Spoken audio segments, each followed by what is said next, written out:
Who really controls the piano industry? The answer may surprise you.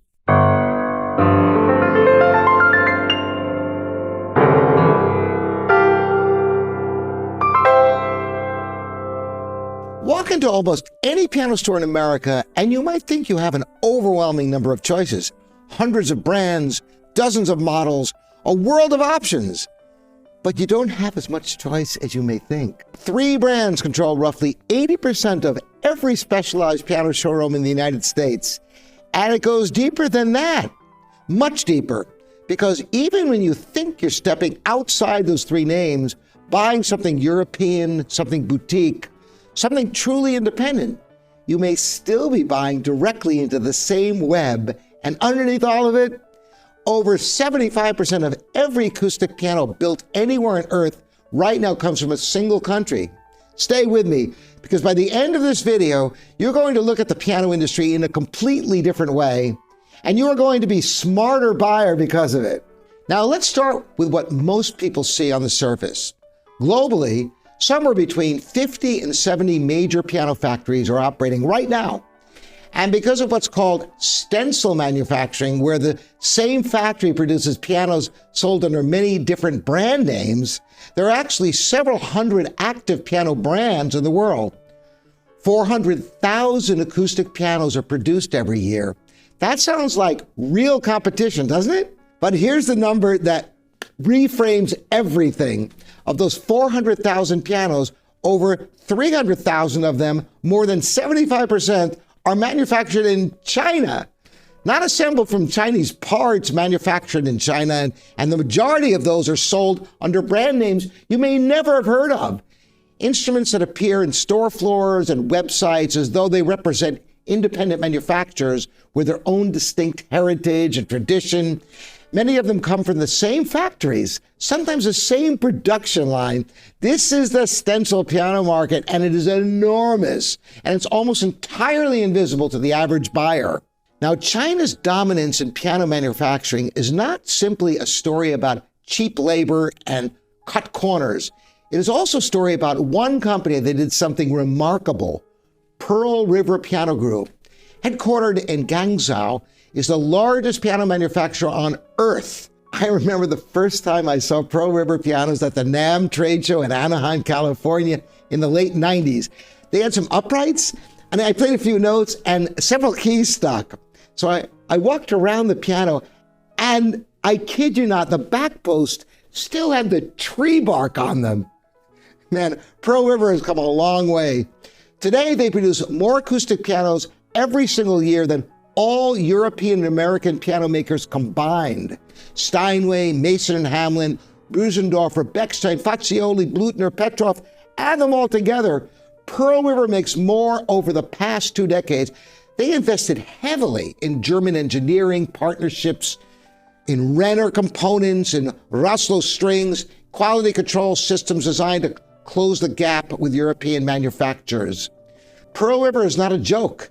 It is a manufacturing empire, and it has established itself as the dominant force in the affordable segment of the U.S. market. When you combine Pearl River with Yamaha and Kawai, all 3 of which operate on an industrial scale that no European maker can match, you begin to understand just how concentrated the volume of the global piano industry really is.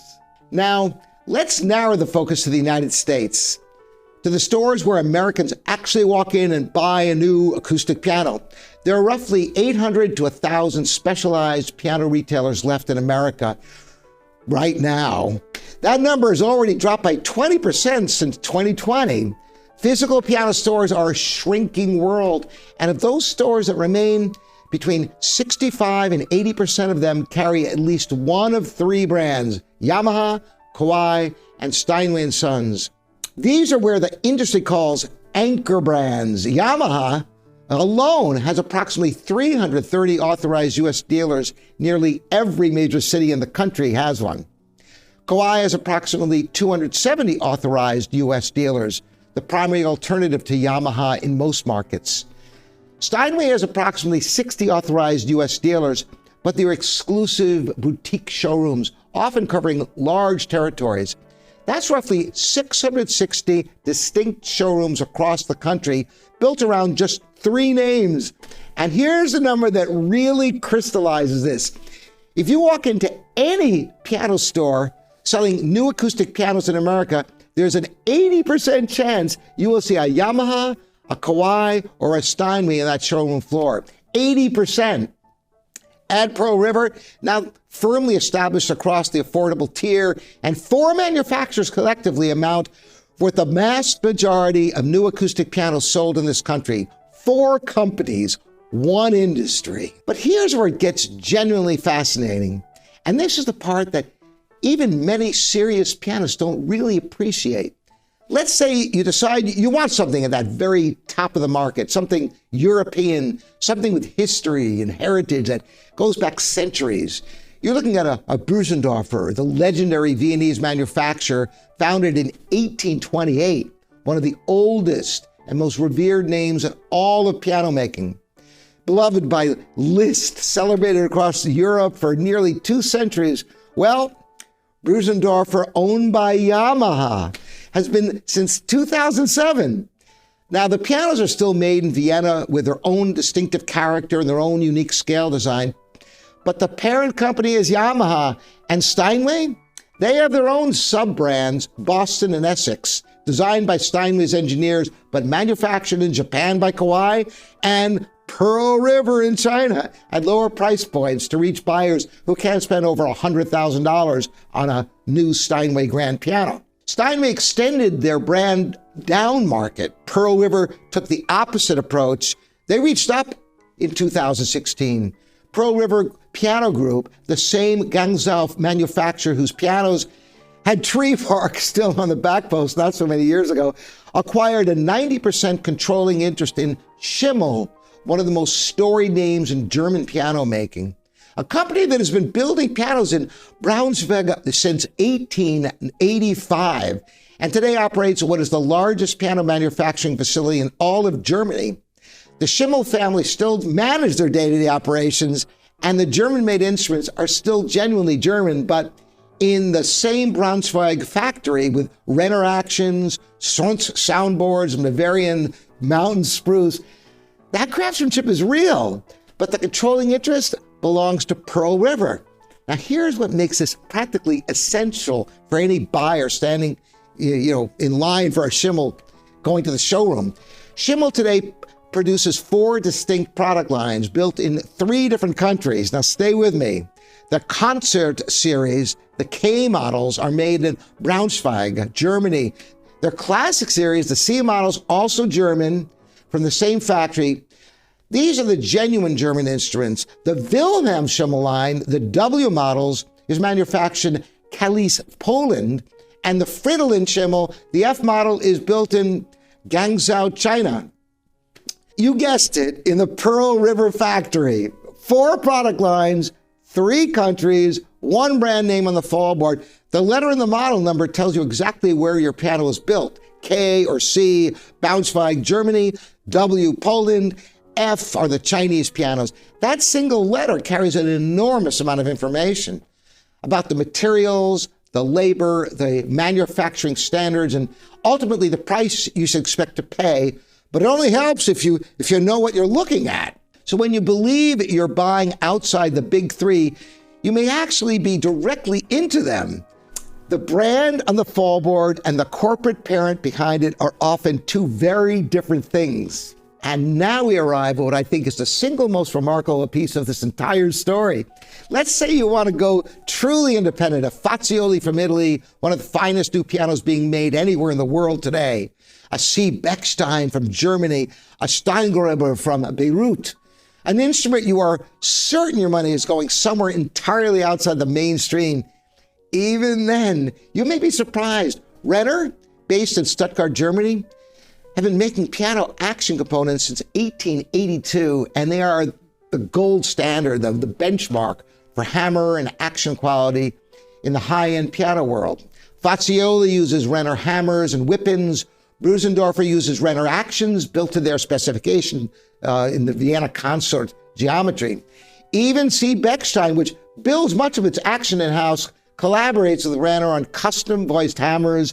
Renner components are essentially everywhere in the premium piano market. And the German-made Schimmel instruments, the concert and classic lines built in that Braunschweig factory, now under Pearl River ownership, also use Renner actions, which means that even within a brand whose controlling interest belongs to the world's largest Chinese manufacturer, the premium German models still depend on components made by a company now owned by Steinway.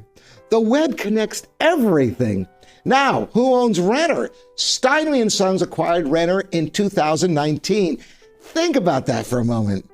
Steinway not only makes Steinways, they make the actions that go inside many of the pianos that compete directly with Steinway at the very top of the market. This is not a criticism. This isn't a scandal. Renner earned his extraordinary reputation over more than a century, and Steinway has maintained those standards. But it doesn't mean that the consolidation of the piano runs not just across the showroom floor, it runs inside the instrument itself. The independent survivors, this is so important.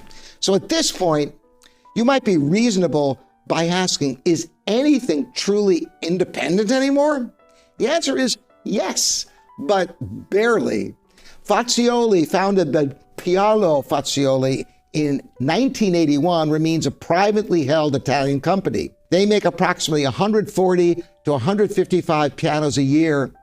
That's not a typo, 140 pianos. In a global market of 400,000, they are extraordinary instruments, and their independence is real, but their scale is almost impossibly small relative to the dominant players.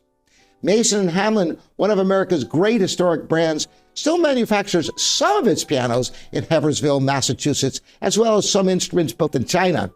It remains an independent company, an American company, there you go, a genuinely rare thing in this industry. Steingraber and Schon in Beirut, Germany, has been family-owned for 5 generations. They make around 120 to 150 instruments per year. Remarkable pianos, virtually unknown outside of serious piano circles. Stewart & Son in Australia, an innovator who offers extended keyboard range beyond 88 keys, as well as additional pedals. They've rethought its mechanics from the ground up. It's as independent as it gets. These companies represent something important. They prove that independent craftsmanship, the highest level, still exists. But in terms of volume, in terms of what is actually being sold in American showrooms, they're a rounding error. The industry belongs to the giants. So what does all this actually mean when you're standing in a showroom trying to decide where to put your hard-earned money? Well, quite a lot. First, consolidation built on merit is different from consolidation built on monopoly. Yamaha and Kawai became dominant because they consistently make excellent instruments across an enormous range of price points, as well as digital and hybrid instruments. They're backed by decades of manufacturing consistency. Steinway earned its position by maintaining an uncompromising standard for over 170 years. The fact that they dominate the market is not evident of manipulation. It's evident that they earned it over and over again, instrument by instrument. Second, the name on the floorboard tells you less than you might think. Understanding who owns what, where the components originate, and which factory actually built the piano gives you a fundamentally different picture than the marketing materials do. Schimmel is a perfect example. 4 product lines, 3 countries, 1 name, a concert or classic built in Germany, a Fridolin built at the Pearl River factory in China are very different instruments at very different prices. And not only do you know which one you're looking at to evaluate is important, but you have to know the letters. K or C is Germany, W is Poland, F is China, before you have any idea of, what the piano actually is. You should ask your dealer directly, where is a specific piano made, by whom, and with what components? A reputable dealer will answer without hesitation. Third, the stencil market requires real vigilance. When a brand you've never heard of appears at an attractive price point, understand that you may be looking at a piano that was built in a Chinese or Indonesian factory and badged for a distributor. That's not an automatically bad piano, but you deserve to know what you're evaluating. Ask for specifics. Demand transparency. Fourth, and this is perhaps the most important point of all, the used and rebuilt piano market exists almost entirely outside these dynamics. A rebuilt Steinway from 1928, a restored Mason Hamlin from the 1960s, a vintage Busendorfer that came to America before the Yamaha acquisition. These instruments were built in a different era by craftsmen working under different conditions, and they can represent extraordinary value that no new piano at any price point can replicate. At livingpianos.com, we deal in all kinds of instruments, and what has always guided us is not which brand is on the fallboard, but whether that specific piano, in that specific moment of its life, serves the person sitting down to play it. That standard doesn't change no matter who owns what company. The piano industry, like most mature industries, has consolidated around a small number of dominant players. 3 brands control 80% of U.S. piano store floors. One company owns the action maker supplying much of the premium market. And the world's largest Chinese piano manufacturer holds a controlling stake in one of Germany's oldest, most respected piano brands. And 75% of all acoustic pianos on earth come from a single country. Now you know. And knowing this doesn't diminish the beauty of the instrument, not for a single moment. What it does give you is clarity and confidence. The ability to walk into any showroom, sit down at any piano, and evaluate what is actually in front of you rather than what the name on the fallboard is telling you to believe. That is what being an informed buyer looks like, and that is exactly what this channel is here to help you become. If you found this valuable, share it with someone who is thinking about buying a piano. It might be the most important thing they watch before making that decision. And for more resources, more insights, and look at some truly extraordinary vintage instruments, visit us at livingpianos.com. We are your online piano store. Thanks for joining me. I'm Robert Estrin.